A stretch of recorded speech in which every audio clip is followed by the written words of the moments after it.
Selamat sore semuanya, perkenalkan kami dari kelompok 3 dari mata kuliah Computational Thinking 10. Di sini kami akan mempresentasikan mengenai studi case Traffic Flow Optimization in Smart City.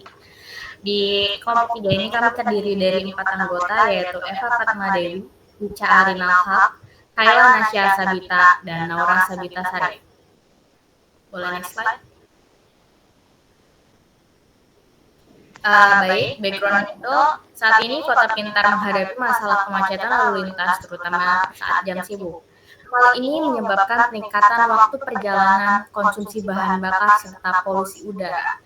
Untuk mengatasi hal ini, diperlukan sistem yang mampu menyesuaikan waktu lalu lintas dan memberikan saran rute secara real-time kepada pengemudi. Namun, masalah ini cukup kompleks karena melibatkan berbagai faktor seperti variasi kepadatan lalu lintas, kondisi cuaca, dan efisiensi perangkat. Problem statement. Kita diminta untuk merancang solusi komputasional untuk mengoptimalkan aliran lalu lintas, dan solusi ini harus mempertimbangkan 4 aspek. Data lalu lintas real time atau kecepatan, kepadatan kendaraan, dan titik kemacetan. Yang kedua ada perbedaan antara jam sibuk dan tidak sibuk. Yang ketiga, prioritas kendaraan darurat, dan yang keempat, dampak lingkungan, misalnya mengurangi waktu kendaraan dan menganggur di lampu merah. Tujuan akhirnya adalah menciptakan sistem yang bisa menyesuaikan waktu lampu lalu lintas dan rute kendaraan secara dinamis dengan tetap mengutamakan efisiensi bahan bakar, pengurangan kemacetan, dan respon cepat terhadap kendaraan darurat. Sistem ini juga harus menggunakan minimal satu algoritma seperti greedy, brute force, atau pencarian linear. Tolong next slide.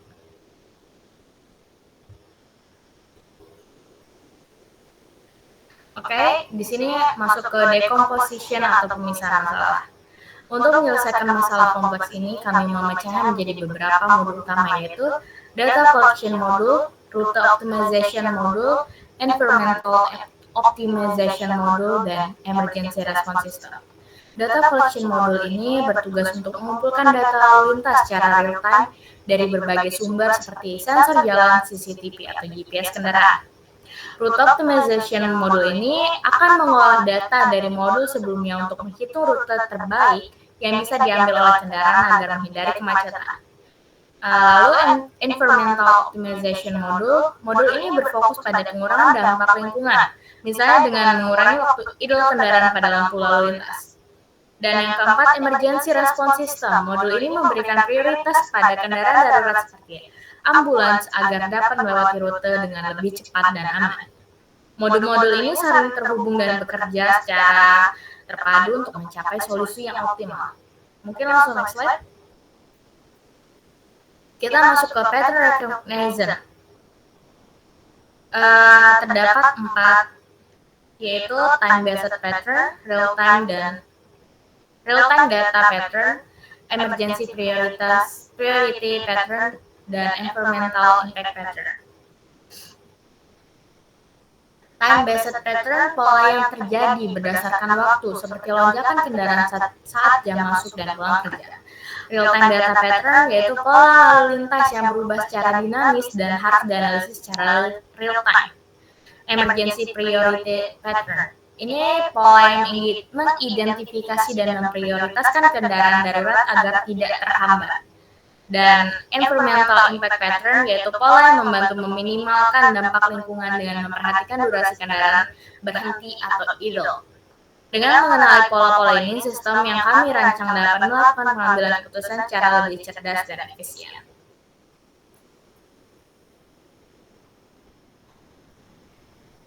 Selanjutnya perkenalkan kembali Naura Sabita. Selanjutnya di sini saya akan menjelaskan abstraction and data representation. Pada tahap berikutnya, di sini kami menyederhanakan data kompleks menjadi informasi yang relevan dan mudah dianalisis. Kami membuat tabel data untuk setiap ruas jalan yang mencakup rata-rata volume kendaraan per jam, kapasitas maksimal, waktu tunggu, durasi kemacetan, biaya kemacetan per kendaraan, resiko kecelakaan, dan margin keamanan. Informasi ini menjadi dasar dalam pengambilan keputusan sistem, seperti menentukan titik mana yang butuh prioritas lampu hijau lebih lama atau jalur alternatif mana yang bisa digunakan. Dengan representasi ini, sistem bisa fokus pada informasi penting tanpa harus memproses seluruh kompleksitas lalu lintas kota secara keseluruhan. Next. Selanjutnya, algoritma. Pada tahap algoritma ini, kami menghubungkan dua pendekatan yang telah kita pelajari, yaitu finding extreme value and greedy algoritma.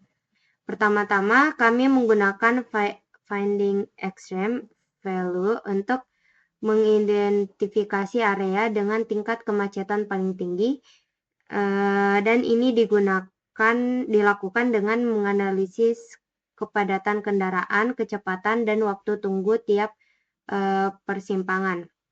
Tujuannya agar sistem bisa mengenali titik-titik kemacetan secara cepat dan akurat. Selanjutnya, setelah titik kemacetan diketahui, greedy algoritma digunakan untuk mengatur waktu lampu lalu lintas secara dinamis. Sistem akan memprioritaskan jalur dengan kendaraan terbanyak atau yang dilalui kendaraan darurat. Next slide.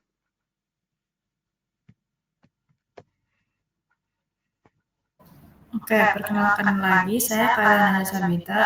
Mungkin saya izin off cam karena terdapat error pada kamera saya. Saya akan menjelaskan konfigurasi dari coding dan juga fungsi pendukung dari coding ini. Pertama, dari konfigurasi dan struktur data dari coding ini.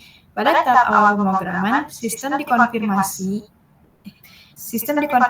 dengan menetapkan parameter penting seperti window underscore size yang menentukan seberapa banyak dalam histori jumlah kendaraan yang digunakan untuk analisis statistik.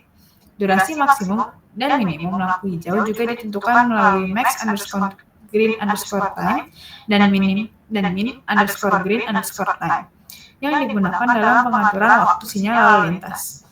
Selain itu, intersection underscore IDS adalah daftar ID persimpangan yang menjadi dasar bagi pemrosesan data lalu lintas untuk mengelola informasi statistik tiap persimpangan. Digunakan sebuah kelas bernama intersection stats. Kelas ini menyimpan riwayat jumlah kendaraan menggunakan struktur data di queue dan menyediakan metode .update untuk menghitung nilai rata-rata dan simpangan baku secara real-time dari data histori tersebut. Dengan pendekatan ini, sistem dapat terus mengikuti perkembangan kondisi lalu lintas secara dinamis. Lanjut, untuk bagian 2 yaitu adalah fungsi pendukung simulasi dan logika. Pada bagian kedua, dari kode terdiri dari serangkaian fungsi pendukung yang menyimulasikan pengambilan data dan menerapkan logika sistem pengaturan lalu lintas. Fungsi seperti get underscore deal underscore time underscore traffic underscore data mensimulasikan data input berupa jumlah kendaraan secara acak untuk setiap persimpangan dan kemungkinan keberadaan kendaraan darurat.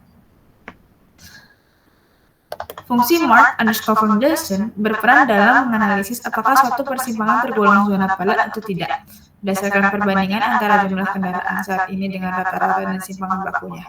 Selanjutnya, set underscore traffic underscore light digunakan sebagai placeholder untuk mengatur durasi lampu